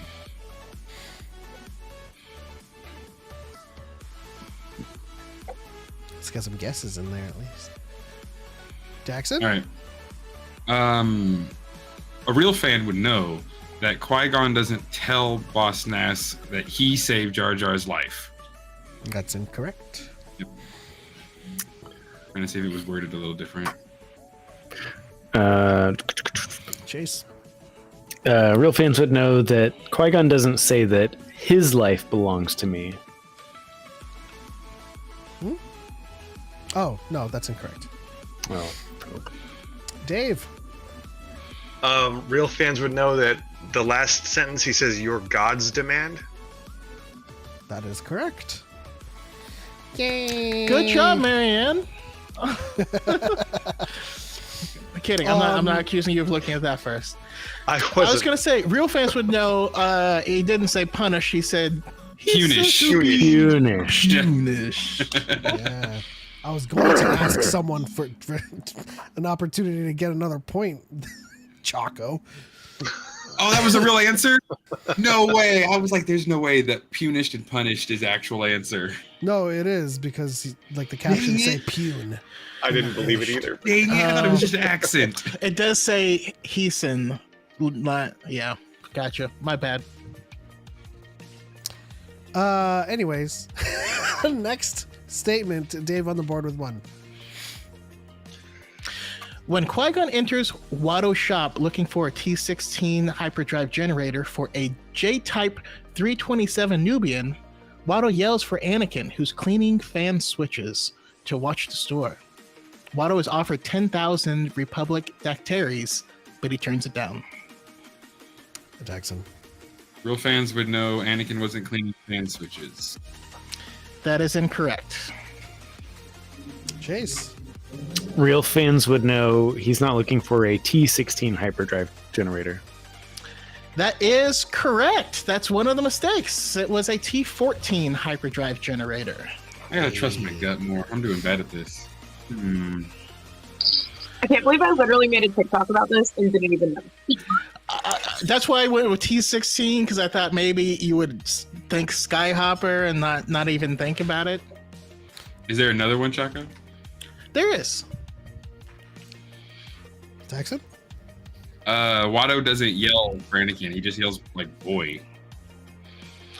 I mean, I didn't. That's incorrect. I'll try it. But, I'll try it. But yeah, I see what you're trying to do.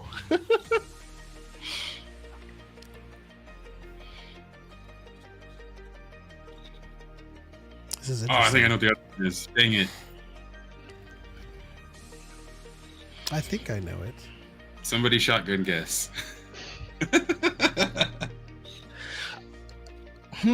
I thought we were going with two, not for people to guess twice, but for it to be easier, because you only have to get one of the things. I just wanted to kick things up a notch. Chase. Real fans would know they're not Republic Doctaris. That's incorrect. They are.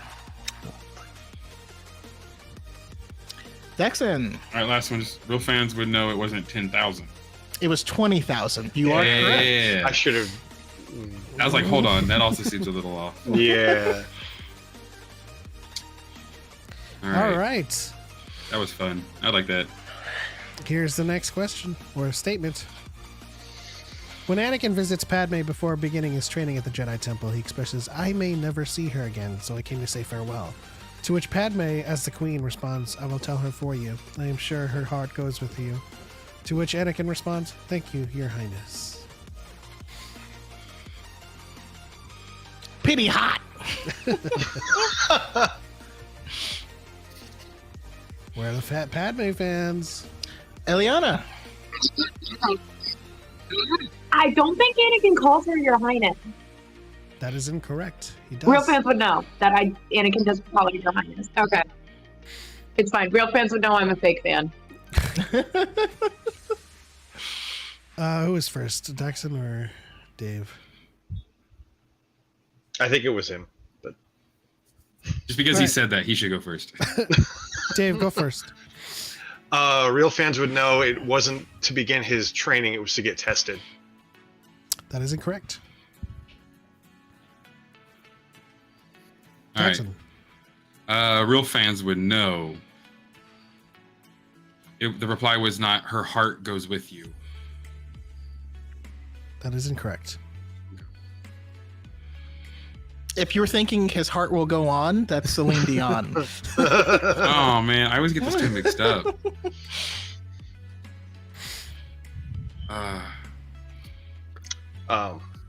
Wait, hold on.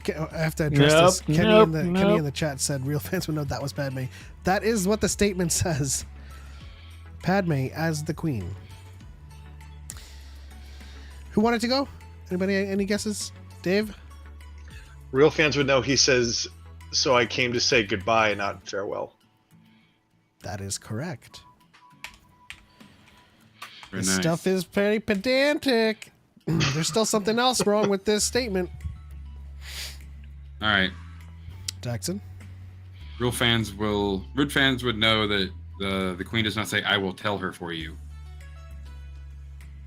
Very smart. Very smart. That is correct.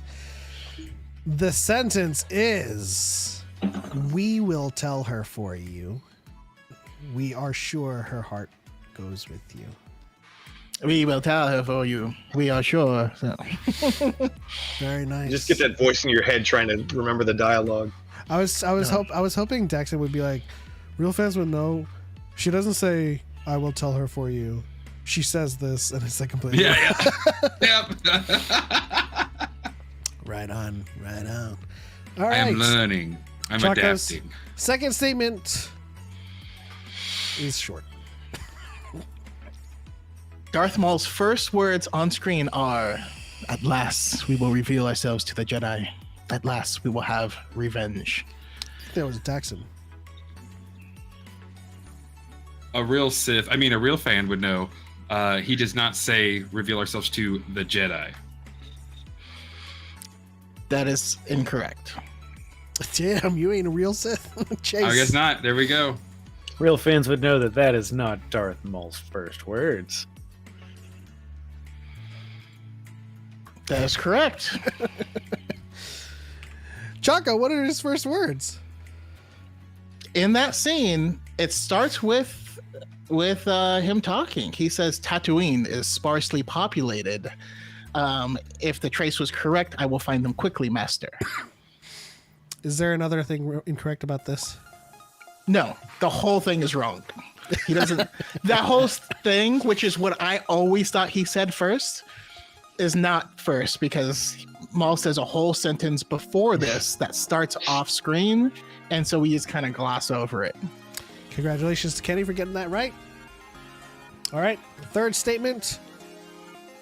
When Maul first appears as the bay doors open in the Theed Royal Palace spaceport, Qui-Gon says, "We'll handle this."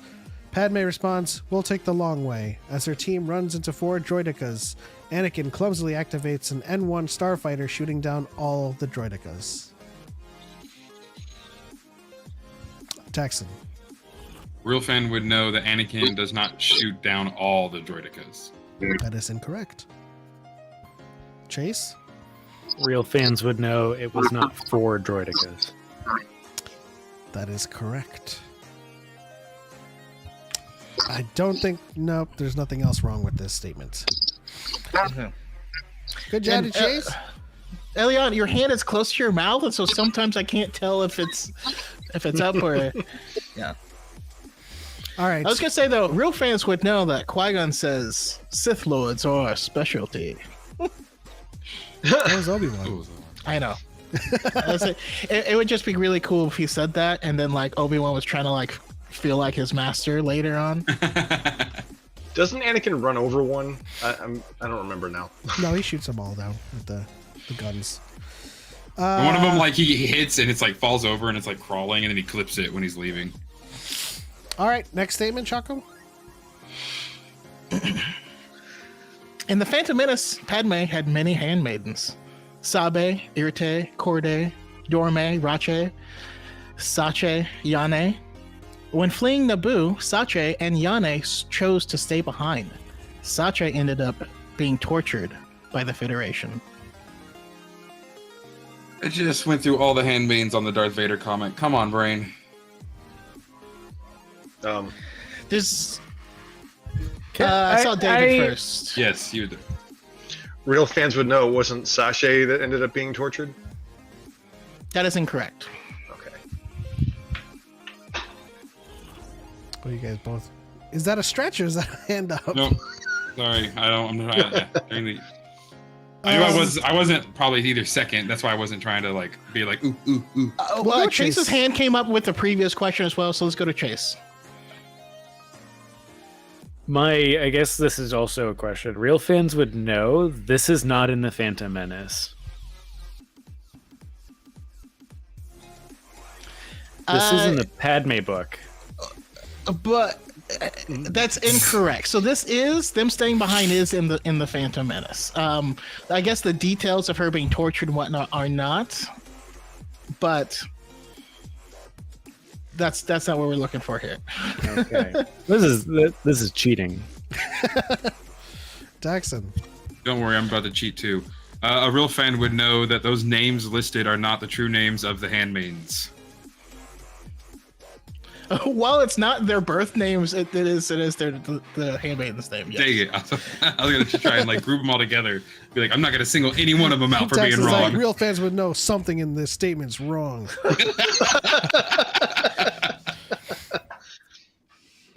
But you do have a point, Chase, and I will endeavor in the future to be more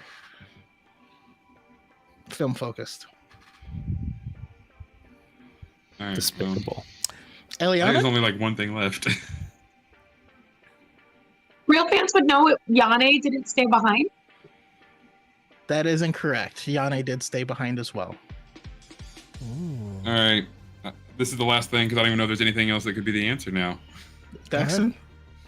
Real fans would know she wasn't tortured by the Federation. It was the Trade Federation that I don't know what other to use from the sentence. David? This is literally a stab in the dark, but real fans would know only Sabe went with Padme. This is incorrect. All right, is this one too much? We want to move on? I'm stumped. Everyone stumped? Everyone want to give up? I am a log in the middle of a swamp. We got some answers in the chat.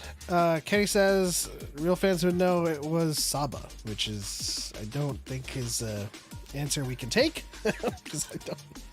Saba 17? Saba Sabat? Real fans would know they didn't choose to stay Grandpa behind. stayed behind. They were told to. Cal says. I mean, it was in an agreement. So that's not what we're looking for. But from the chat, Marianne got it, actually. Like, instantly. Dorme does come later. Yeah. Dorme did not get accepted to the Handmaiden program and stayed, and then ended up joining in later on. Wow, we got a stumper here. Good job, But it's funny Marianne. because Marianne. So that's why I say Marianne just gets my questions. I should have worded it differently. I should have just said real fans would know those aren't actually all handmaidens, and that would have done it. They are all handmaidens, though. They all are one. Yeah. Just not don't you have to have a chronologically queen? at the same You time. gotta have a queen to be a handmaiden. All right, here comes the next statement. Upon wagering for the freedom of Shmi and Anakin, Qui-Gon suggests his new racing pod for both of them. Watto says, "Let's make this interesting," and responds by taking out a chance cube with blue and red sides. Qui-Gon then uses the Force, making the cube land on red, freeing only Anakin. I think that was Chase? Real fans would know the cube does not land on red. That is correct. Chase is in the lead with 4 points. There's still something wrong with this statement. Freaking love this movie. Was that Ileana? Let's go, Eliana. Oh, you're muted. Real fans would know that Watto never found Shmi's freedom. Can you say that again?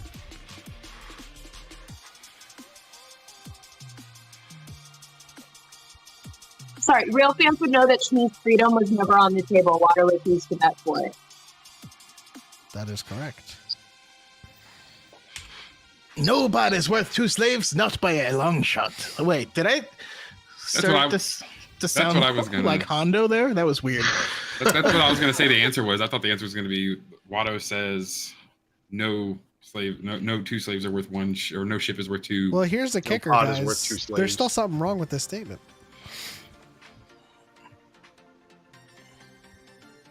Texan. Watto doesn't say let's make this interesting. A real fan would know that Watto does not say let's make this interesting. That is correct. He says what Choco says. I was trying to see if I could slip that by. Let's make this interesting. Eh? Okay. Good job, guys.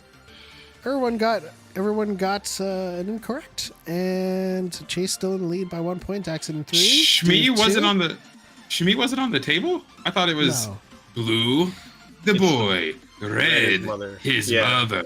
One. That was one the or whole other. point. No, Yeah. it was one or the other. I think Eliana said that it was never both of them. Okay. And so I was like, Shmi was on the table. It was just one of. Yeah, the statement basically with him saying let's make this interesting implies that he accepted that wager. Okay. And so that was incorrect. Also the quote itself was incorrect. So we have 4 3 2 1 Chase in the lead. Here we go. Choco? Upon hearing the Republic ambassadors were Jedi, the Neimoidian Rune Hako told Sidious that his scheme had failed. In reply, Sidious said to Newt Gunray, Viceroy, I don't want this stunted slime in my sight again.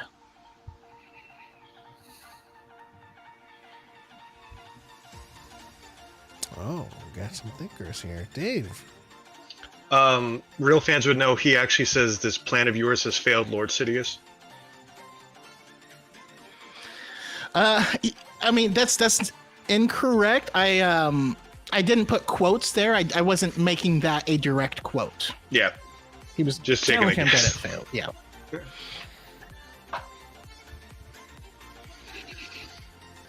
Chase. Real fans would know that was not Rune Hako that told Sidious. That is correct. Should've worded that first. The Trade Federation's ship pilot, and I can't remember his name offhand, is the one that says that. There's 3 Neimoidians in that scene. And it took me forever to track down that dude's name, and I meant to write it down, and I didn't. Chase, do you know? I don't. I was like, that's not Rune Hako. That's all. I was like, Rune Hako is the one that creates that one cannon, right? I believe so. But, I remember it was because it's the one with the electronic voice that says it. His name is Dalte Dauphine. Great name. Thanks, George. Sounds like a balsamic vinegar brand. Okay, was there anything else in that statement? No. Okay, here we go. When first reporting to the Jedi Council, Qui-Gon describes his attacker saying he was trained in the Jedi arts. My only conclusion can be that it was a Sith Lord. Ki-Adi-Mundi responds, impossible. The Sith have been gone for a millennium. Mace expresses, I do not believe the Sith could have returned without us knowing. Yoda chimes in, difficult to see the dark side is. Who was first, Choco? I saw Chase first. Real fans would know Ki-Adi-Mundi does not say possible the Sith have been gone for a millennium. That is correct. Was it thousands of years? He says. No, he says the Sith have been 1,000. extinct. Extinct. Okay. Is there one more? Yes. Jackson. That one is a real fan would know that Yoda does not say, difficult to see the dark side is. That is also correct. Man, I just made every quote wrong. Hard to see the dark side is. All right, that's the only thing that's wrong. Those are the only things that are wrong with this statement. So good job, Chase, with the 6. Choco, do we have a multiple answer one coming up? I don't remember. Here we go. Oh, the opening crawl of the Phantom Menace begins with the following. Unrest has engulfed the Galactic Republic. The taxation of trade routes to outlying star systems is in dispute. That is Ileana. Real fans would know the opening crawl starts with episode 1, The Phantom Menace. That's correct. That is correct. I won't hear anything else. That is correct. I mean, I'll allow it. So yes, there's 2 things wrong. I hate it. You're gonna be pedantic. We get to be pedantic. Yeah. No, I can't. God All right. damn it. Ileana gets the point. But I assume there's something else wrong with the stage. Yes. Yeah.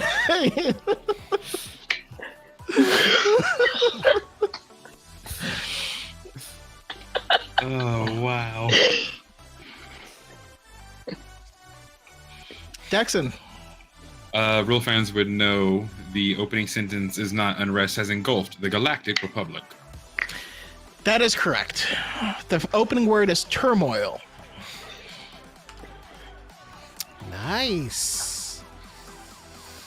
Congratulations to Chase, who clearly loves this movie. I do love the Phantom Menace. With 6 points, Daxon with 5, Dave with 2, Ileana with 2. Great job, guys. As always, the prize for this week Is an actual cabinet for Episode 1 Racer from the arcade. Thanks, Pep. I really appreciate the prize. Dude, Star Wars Racer just dropped on Game Pass. I've been playing it so much here for a little bit lately. It's been so fun. It looks Great. it looks The horrible. arcade- It looks arcade is so an bad. experience. Like I love how they just So- made the track go backwards as they moved the pods forward to make it seem like you were going faster. What do you want? I'm always Anakin's pod in that game. Just No, Neva Key. Neva Key always the Ooh. backwards pod racer.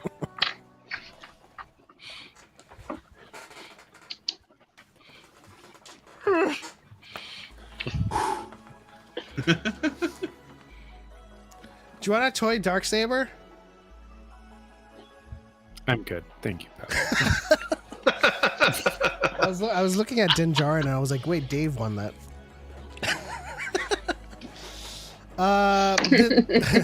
Listen, the prize this week is that Chase is the eternal and almighty Phantom Menace fan. This is true. That is his title. The prize for this week is going to be that The friends with me. the High Ground podcast will be making a temporary comeback because it's been a long enough time for us to run through the movies again. And I would like to formally invite Chase to come on for the Phantom Menace, so where we can just Sick. gush about the Phantom Menace. That's a great prize. Heck yeah. Nice. All right. Well, with that said, thank you guys so much for calling in. I don't know if we have time for our Pictionary. Just imagine, Shock T fighting Darth Vader.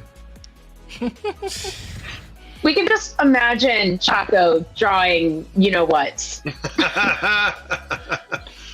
That's what's going to Choco's happen. as soon never as gonna this- live that As soon down. as this show ends, Triumphant. he's gonna take out veiny. his whiteboard and start doing phalluses. I gotta hit my daily quota somehow. It's a He was really watching weird contract. He was watching Superbad, just like those are rookie numbers. Oh man! All right, let's start with Ileana. If you can let everybody know where they can find you on the socials, and any last words, any final thoughts. Yeah. Oh. Yeah, I am on TikTok as L'chaim, y'all, where I explore the intersection of Judaism and Star Wars. Nice. Wonderful. And I wish I had known about your content because I did a whole High Ground episode on that. I think my title was Jews in Space. Yeah, I haven't been doing it very long, so I think my content might not. Yeah, I think that might predate the content, actually. Could be.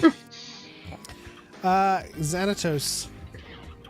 I am Xanatos1138 on all social media. I'm primarily on TikTok. Lately, it's been a lot of just recycled Star Wars dad jokes, but I do like to talk about pop culture stuff, Star Wars lore, whatever. My favorite dad joke was that Grey Jedi doodad that we had in that thread. Yeah. Trying to find the punchline in a Grey Jedi joke is like trying to find the sweet spot between light and dark humor. Ducks Jackson. and Download on YouTube and TikTok, primarily on YouTube. Big time comic book reviews coming up, and expect me to get super annoying about the dark side here for the next little while, as I also go deep into getting ready for Dawn of the Jedi and the Acolyte. That's when I unsub from your YouTube channel. Chase. Hi, you can follow me at TikTok and twitch.tv at Forward Into the Black, talking about Star Wars and talking about Star Citizen and sometimes streaming Star Citizen. But since it doesn't work right now, I've been streaming a little bit of Elite Dangerous, doing a whole loop of the Milky Way galaxy. It's going to take quite some time, but that's where you can find me. Nice. Also, he's going to be an awesome pilot soon. One day. One day. Choco. Yeah, it's always a pleasure to talk with amazing people. Again, like I said, High Ground will be coming back soon, and I don't have official dates on it yet. I want to make sure that I get some awesome people on for the episodes, but also want to make sure I make it open forum like this, because I want more people to be able to join and talk about certain things that they love. So, but yeah, more word on that soon. Yeah, thank you so much for everyone who called in, participated, and played Real Fans Would Know. Thank you to Chase and Daxon specifically for calling in early to talk about Dawn of the Jedi. I am starting to love these free-form episodes more and more, with zero guests planned, just to see who loves these topics enough to just call in, you know? And the conversation was amazing. Next week we'll be talking about our Mandoverse movie that Dave Filoni is directing, his first movie. And we'll be talking about what might be happening in that. Not true. He directed the Clone Wars. Live action.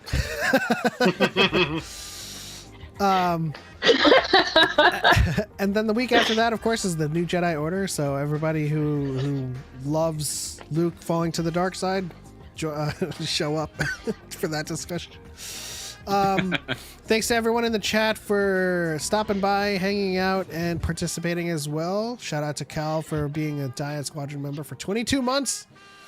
Love for the Dyad, love for the Cal Zone. And I believe that is it. On to the next one. For Light and for Life. We are all the Dyad. And may the Force be with you, always. Bye, everybody.